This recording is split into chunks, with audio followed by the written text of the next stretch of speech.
Olá, meu nome é Vanessa Camargo da Silva, eu sou acadêmica do curso de Ciências Biológicas, licenciatura da Uninter do Polo de Cachoeira do Sul, e essa então é a aula 2 do curso de extensão, que o tema é Miocultura Doméstica de Forma Facilitada.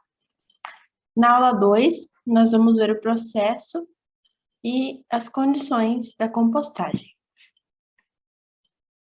No processo da compostagem. A compostagem, como nós vimos na aula anterior, é o processo biológico que entre os micro-organismos de decomposição de material orgânico de origem animal ou vegetal, e o produto final é o composto orgânico, ou, no caso onde entram as minhocas, é o verme composto. A minhoca participa de forma física, química e biológica do processo, acelerando por meio de trituração, enzimas e hormônios. E o verme composto é o resultado da combinação das minhocas e da ação da microflora bacteriana que habita em seu trato digestivo, dando origem, então, ao verme composto. Aqui, então, eu vou passar um vídeo que trata de como funciona o processo de verme compostagem.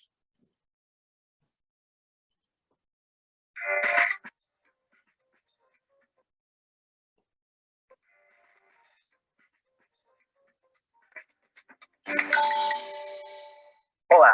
Neste vídeo nós vamos abordar o processo de vermicompostagem.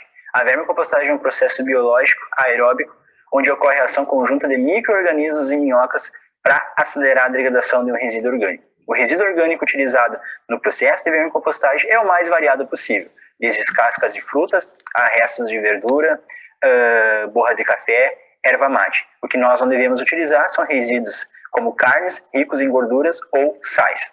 Durante o processo, as minhocas aceleram a degradação do resíduo orgânico, incentivando a população microbiana a degradar esse resíduo.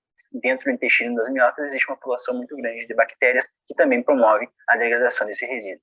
No final do processo, nós obtemos um verme composto de grande qualidade, homogêneo, que aumenta a porosidade do solo, a matéria orgânica, a CTC e a quantidade de nutrientes que nós temos. Esse verme composto ele pode ser utilizado nos nossos cultivos agrícolas para dobrar folhagens, nossas hortas, tá? E o processo em si de verme compostagem ele pode ser realizado tanto na sua casa quanto na sua propriedade, até mesmo dentro do seu apartamento. Quem realiza o processo? Os micro-organismos e as minhocas.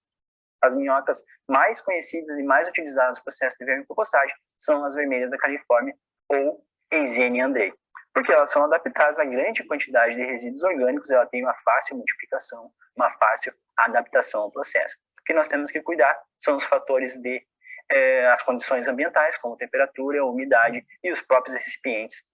De forma global, esses são os manejos principais que nós temos para o processo acontecer de forma satisfatória.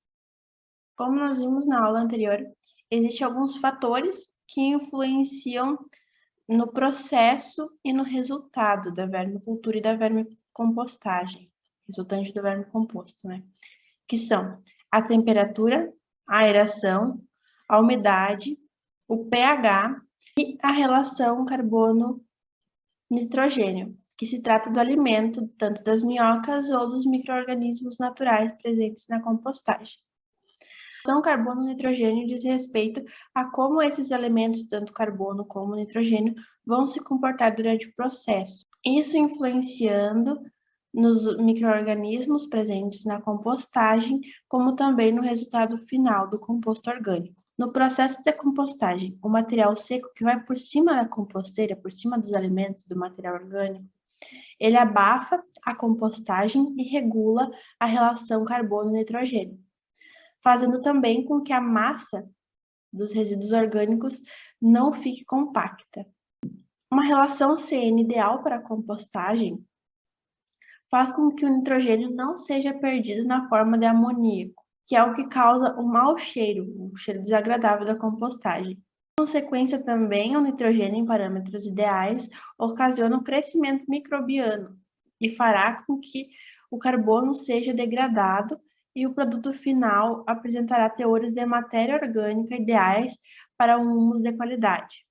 Para manter esse equilíbrio, é necessário manter as proporções ideais de material, sendo os resíduos orgânicos ricos em nitrogênio e o material seco rico em carbono. Esse equilíbrio é essencial para o bom funcionamento da composteira. Sobre a temperatura, ambientes que têm temperaturas que variam de 13 a 27 graus são os ideais para a minicultura e vermicompostagem. Evitar material orgânico suculento e esterco verde, que possam vir a fermentar, assim como depositar o alimento para as minhocas em montes nas extremidades da composteira. Tudo isso de forma a evitar a elevação da temperatura do ambiente. Aeração.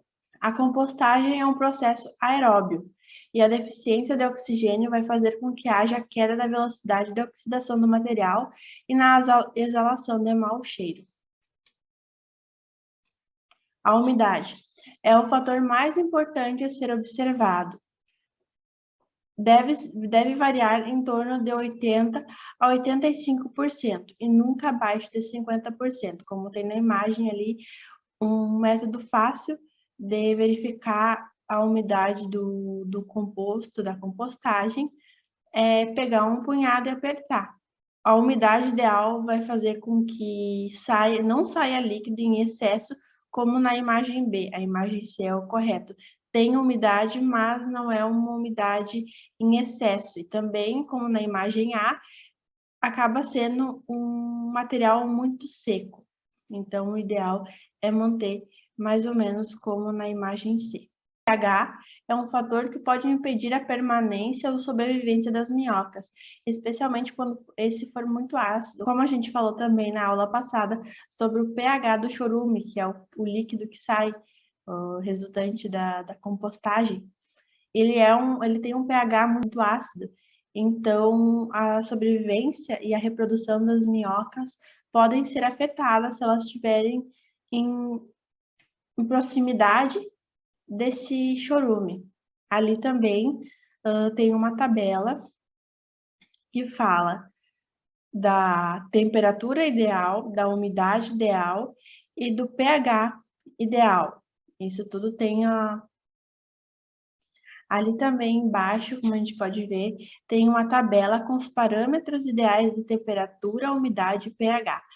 E todos esses fatores devem ser mantidos nos parâmetros ideais para o bom funcionamento, então, da composteira e também para resultar num composto orgânico de qualidade.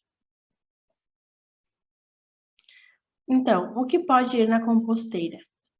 Tem um vídeo aqui que fala sobre isso.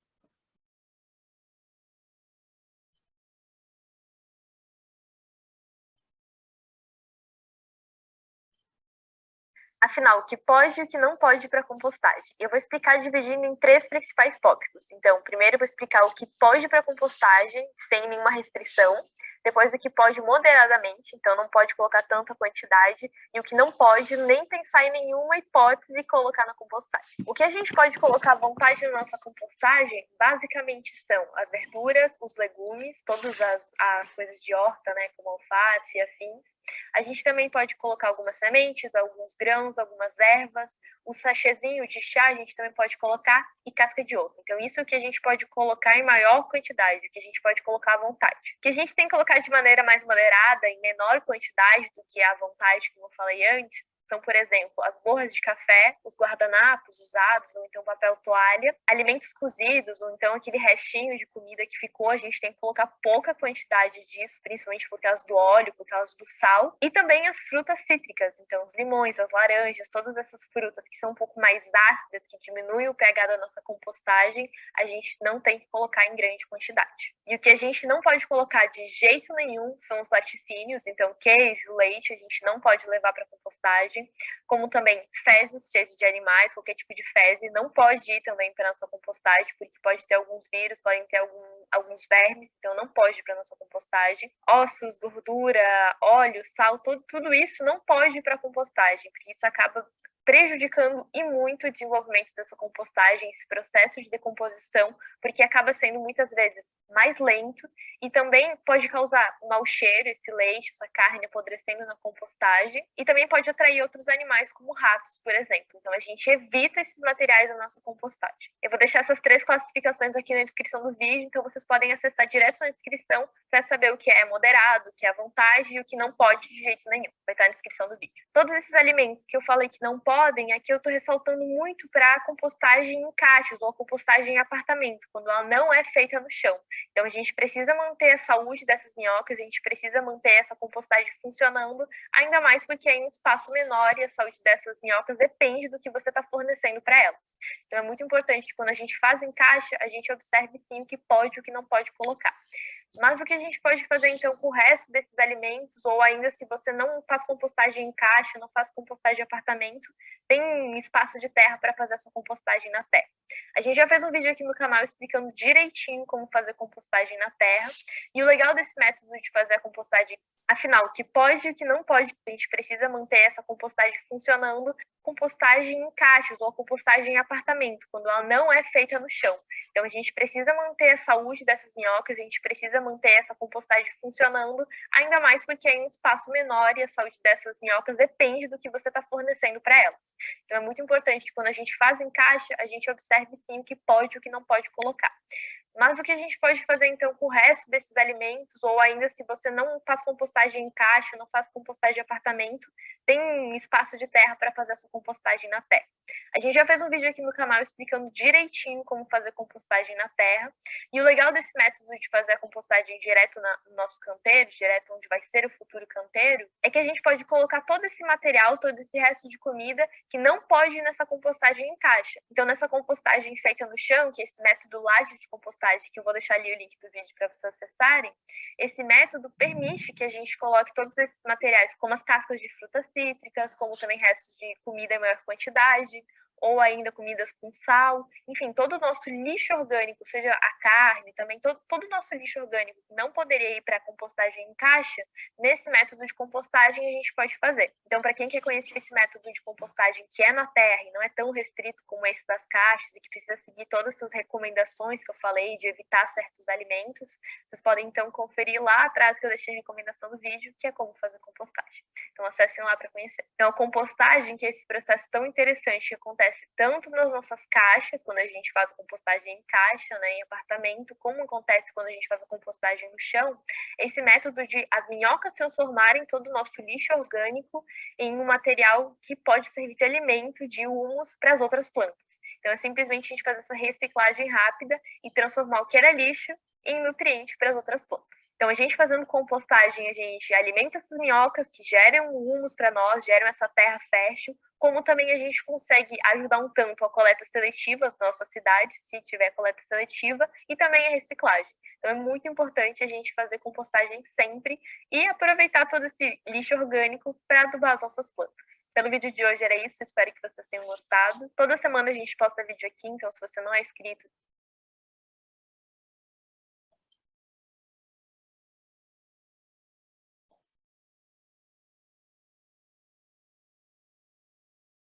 Então, retornando e para finalizar, como foi visto no vídeo, sobre os alimentos corretos e não tão bons para serem colocados na composteira, é bom reforçar também que a quantidade de alimento colocado tem que estar em equilíbrio com a quantidade de população de minhocas que tem presente na sua composteira. A compostagem feita somente com micro-organismos naturais, ela passa por 3 fases. A primeira é a mesofílica, onde inicia a proliferação de fungos e de bactérias decompositoras. Nessa fase, a temperatura atingida é de em torno de 40 graus. A segunda fase é a termofílica. Nessa fase, o material orgânico permanece entre 40 e 65 graus. E a terceira e última é a maturação, onde a temperatura baixa. Ou seja, como a gente pode ver, todo esse processo ele manteve temperaturas muito elevadas para a criação das minhocas, para as minhocas viverem em meio a esse material orgânico, é muito alto. Então, no processo de decomposição, as minhocas entram para acelerar esse processo, fazendo com que não atinja temperaturas tão altas e que elas possam viver lá, né? Possam se reproduzir e fazer todo o processo que elas fazem. Então, se a gente for estar colocando na composteira uma quantidade de resíduo orgânico maior do que as minhocas possam estar processando, vai ocorrer as fases de decomposição feitas pelos micro-organismos, que vai fazer a temperatura aumentar e a população de minhoca, que já era pequena, vai reduzir mais ainda e elas não vão se reproduzir. Então, é importante estar atento a essa relação de quantidade de material orgânico colocado na composteira e a população de minhocas presentes lá, para que elas possam processar esse material e que, ao mesmo tempo, a sua população não seja danificada. Então, essa foi a aula 2 do curso de extensão. Reforço para que sempre deixem alguma dúvida que ficou, que vai ser respondida nos comentários, ou então comentem que a aula foi assistida, pois esses vão confirmar a presença na aula, para no final do curso serem gerados os certificados. Então, eu agradeço a atenção e até a próxima aula.